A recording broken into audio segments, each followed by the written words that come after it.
On the topic of clergy moves, you're going to find out you have a move from the DS, and then the DS is going to post that information on the conference website. When that happens, that is a trigger for the conference trustees to send you a pastor move packet. Several things are going to be in that packet.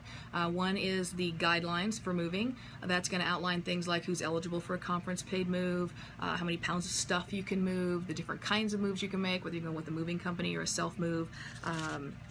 Also in the packet is going to be an important document called the Pastor Move Form. That is something that I need back as soon as possible. It's an easy form to fill out. They want to know where you're coming from, where you're coming to.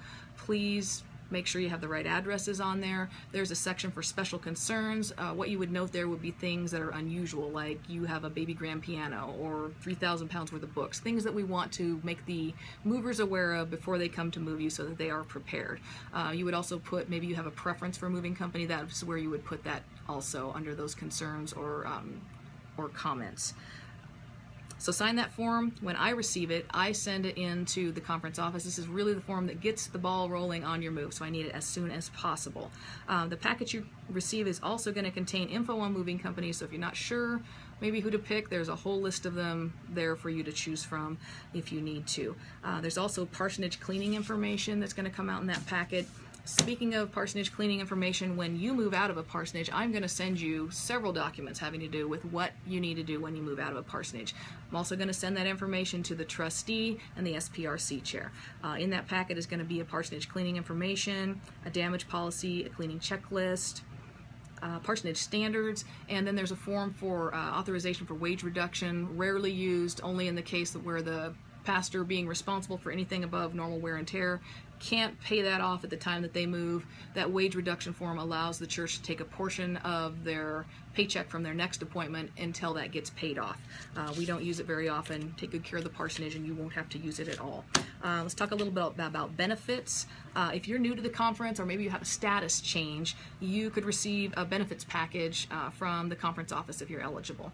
In that is where you're going to decide on things like the optional insurance that is available. There's vision, there's dental, there's life, there's critical care, there's a couple of other things that you could opt into. You'll also find a form called the before and after tax form. This is where you decide what percentage you want to contribute towards your own pension.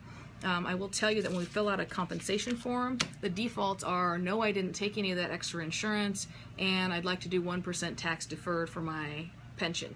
If you change anything like that in these forms and you decide that you want to opt into vision, life, something like that, or you want to do 5%, or maybe you have a Roth so you don't want it to be deferred, I need to know all of those things because I'm going to need to change your compensation form. So you'll need to sign that revised form when it happens. It needs to match. What you choose needs to match your compensation form. For clergy that are moving from one location to another, you have filled out one of these before and after tax forms at some point.